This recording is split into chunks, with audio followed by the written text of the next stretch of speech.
I'm Rob Licuria, Senior Editor at Gold Derby, here with Sebastian Maniscalco. Sebastian, I binged this series in one day. It's because this show is audacious and most importantly, it's so funny. It's a laugh out loud funny. What most excited you about embarking on this new show? So when I met Chuck Lorre, I had an idea of a TV show loosely based around my life as it currently exists, with a wife and two kids, and kind of having one foot in the old world, one foot in the new world, and kind of juggling those obstacles as they come my way. But then Chuck said, "Listen, I have this idea about a bookie living in Los Angeles, trying to get navigate the waters of illegal gambling with the pending doom of legal gambling, possibly coming to the state of California." And they said, it takes you in a lot of different areas of Los Angeles, a lot of different worlds, you reacting to kind of the environment.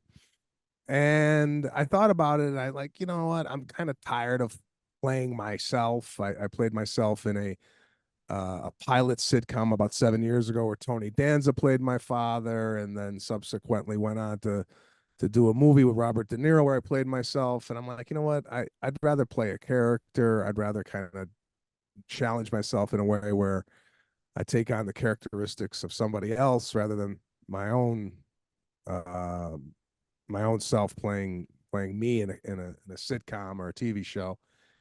And I said, yeah, Chuck, your idea sounds a lot better than mine. And Chuck being who he is, having north of 1,000 episodes of TV under his belt, and I felt extremely confident in him and his abilities to kind of direct me. Because I don't do a lot of acting. I've never done a TV show before. So I wanted to do it with someone I had trust in and had a track record of being successful at it. So that's where it kind of landed. And here we are in the middle of our second season and having fun. I mean, it's a lot of work. It's a lot of memorization and lines, and Chuck's very particular about what he wants. It's on the page, and if it's on the page, he knows that. Sometimes I'll give you an example. I said didn't instead of did not, and he said, "Don't say didn't, say did not." So he's very very specific and kind of how it's almost very musical of how he writes. So I totally respect that, and yeah, I've been having a really good time with it. So there's no improvisation. It's like what's on the page is what is said. Yeah, I'm not saying there's no you could improvise. It's just how you do it. If he Yeah. wants a line read a specific way, yes, but then if you add something to it and it's funny, he's all for it. But Yeah. yeah, it's very different from stand up. Where stand up, I got a show tonight and I don't even know what I'm going to do yet. Whatever I feel, I Wow. could be in one bit, look at the audience and go, this ain't working. So for me, it's a big departure because the validation for me of what I'm doing up there is hearing the people laugh. And then when you go on a TV show with no live studio audience, you're trusting in the fact that, all right, although there's no one laughing, although Chuck does laugh and I could hear him laughing, it does give me confidence when I hear him laughing from the video village. But yeah, it's a different muscle to work.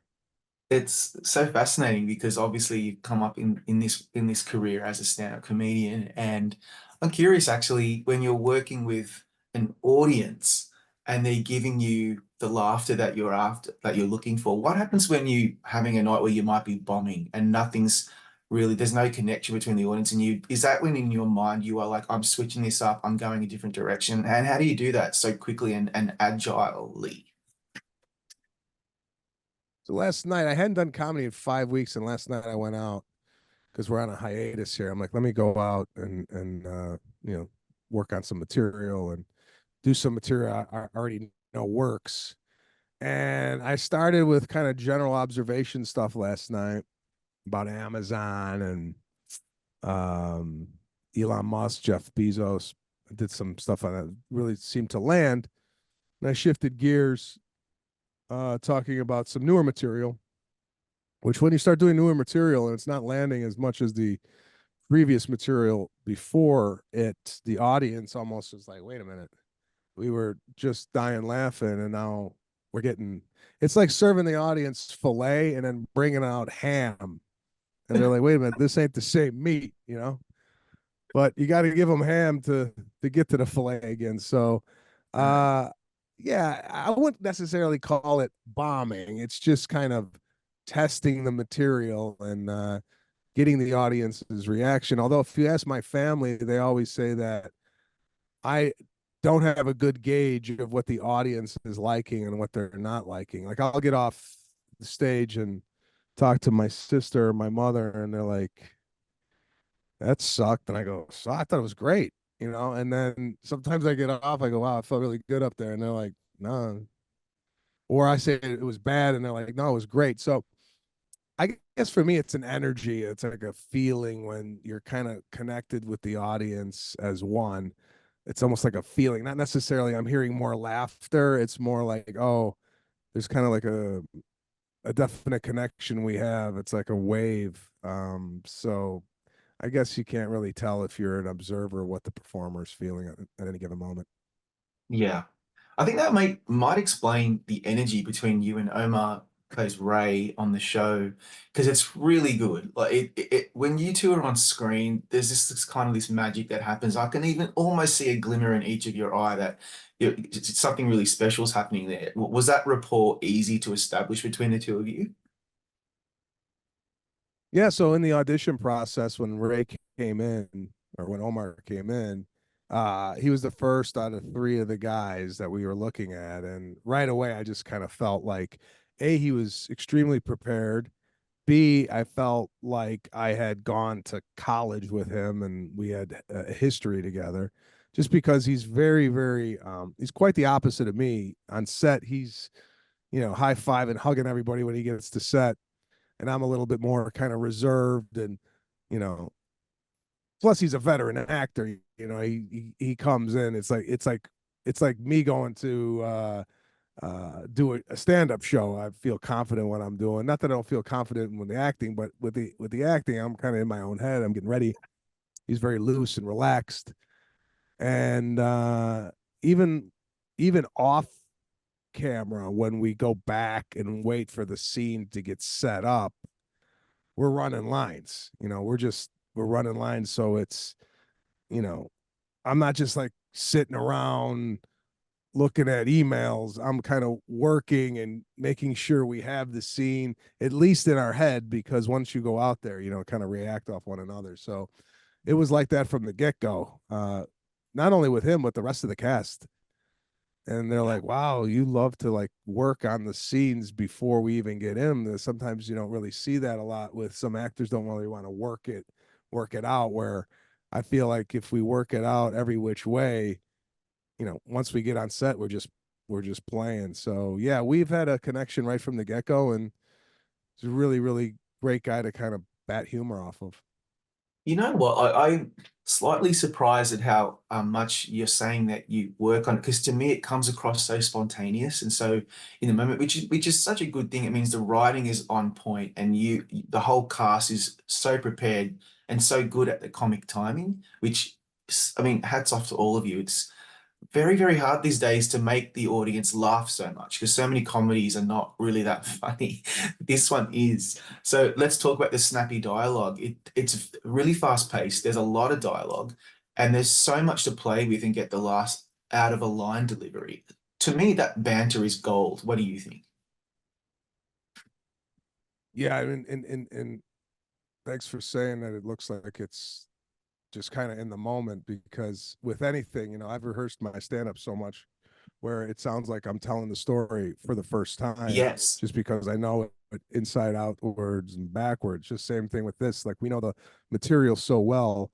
Once we get up there and we start putting it up, and Chuck is very instrumental in coming out and saying, you know, there's a director there, but also Chuck is adding his influence as well and just really really great notes, especially for myself. I'll come in with one choice and maybe that choice is not the right for the scene, and he'll tell me to dial it back, or He's also good with space work. I'm learning a lot where, to utilize what's in the scene. I don't know if you remember this, but in the first season, we go looking for Charlie Sheen in a drug rehab, and we pop in, and there's a circle of people kind of sharing, hey, my name's Melissa, whatever. And I pop in with Ray, and we're like, is Charlie Sheen here? And there's a moment where we're about to leave, and I grab a muffin. I'm just gonna take a muffin, right? Chuck told me to do that, and I'm like, oh wow, I totally utilizing the whole everything in, like, just there was muffins there just because they were having a scene where it was coffee and donuts, but Mhm. to kind of utilize what's in the scene already to your benefit and make it comedic. I've definitely turned on that antenna, so now I'm constantly looking around, finding what I could play with in the scene that might add to it. So, yeah, it's just for me been really cool to work with someone like Chuck and all these actors who, kind of have been there and done that, and I'm picking up little tricks and what have you throughout the experience to add to my own repertoire.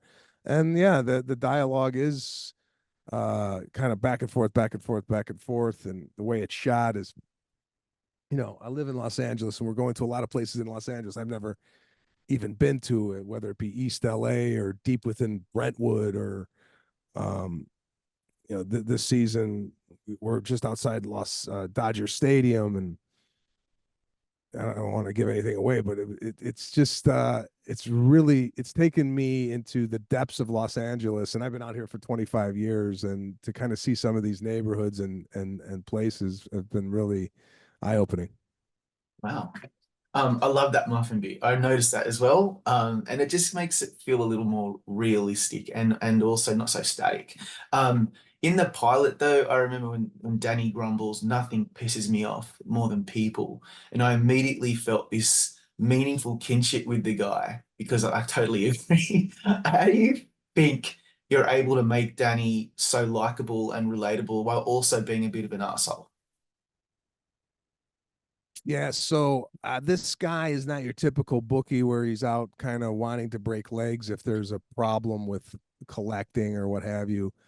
He listens to kind of easy listening music. He's got a wife, he's got a stepson that he, kind of feels for because he's kind of a little off. And instead of being kind of a mean stepdad, he kind of takes his stepson under his wing a little bit. So yeah, he's got a heart, but he's also, working in a world where he's around a lot of uh the underworld. Not so much. I mean, everybody gambles, from a trust fund kid to, a mother with a husband, or a gangster, who a plethora of different people that he encounters. And you know he he's a guy that's just looking for the big score, but once he gets it, he feels like it's not enough. He needs more, which I could kind of relate to myself in a way, where you do a show and do Madison Square Garden, and it was great, but like, what's next? What's the bigger score, or what's the bigger thing you could accomplish? And same with Danny, kind of navigating through the world of gambling. They win the Super Bowl, they win a huge amount of money, and this season we kind of see where that takes them. Um, so yeah, I think relatable that a lot of people have an angst with people, nowadays. I mean, more than ever. You look around at people's behavior and you just kind of shake your head, go, what the. And I'm dealing with it on a day-to-day basis in this show, trying to get money out of these type of people that I might have a disgust for. So I wanted to talk about a few of the lines, my favorite bits of the series, like when, the money smells like human poop at the beginning. And I love how you and Omar's, both of you as in your characters, are concocting these stories about the guy at the bank, and maybe the puppet has an evil spirit. I love it, the line, mate, they dress me up as a girl and maybe dance for cookies. The whole scene with that lady Eileen on shrooms who then goes to the bathroom and kills herself, being chased by homeless people. should they be unhoused? And then, of course, the funeral director is like, let's hope that China has something cooking. That they were the moments where I was laughing very much out loud and just thought, this is so much fun. I'm having a ball. When you guys are doing it, do you ever break, or are you very committed and disciplined and you never ever break? Man, I broke it last week. I couldn't stop laughing. And sometimes it's only it's in your head, you know, like Yeah. no one even knows what the hell I was laughing about, but I had a whole story in my head about one of these the character next to me, and it was in a car, and I was crying laughing. I had to get out of the car. And again, it's like I feel bad. It's funny for me when I'm acting, I want to do the best job I could possibly do, not only for the integrity of the show, but you got 150 people working, right?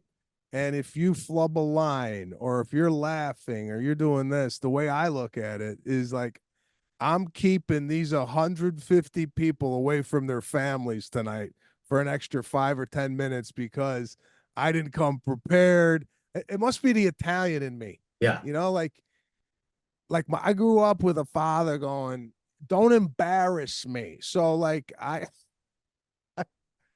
take that into acting where I don't want to like I never want to be the problem. I never want to be on set where the camera guy is going to the sound guy. This guy can't even get it together. I got a card game I got to be at tonight. So I take it extremely personal when I do these projects that, you know, I'm coming completely prepared. So I don't know. I don't know if anybody else is thinking that while they're on set, but I got my own dialogue in my head. That speaks to me to my very core. It's exactly, I know exactly what you mean. So Bookie is edgy. It's not really that hung up on political correctness. There's been a lot of dialogue lately in the media about this, about can you ever cross boundaries? Should comedy be a free for all? Can you joke about anything? Is it all up for grabs? What's your view on that whole scenario, particularly given Bookie is not that worried about offending people? It just does its thing and it's funny. Yeah, you know, with the whole offending thing, it's I don't know. I feel like we're on an upswing when it comes to like we went through a period of these murky waters where people, you know, everything you said people had a problem with, and you're not going to make everybody laugh, you're not going to make everybody happy, which is fine, you know. I mean, that's with anything though, you know.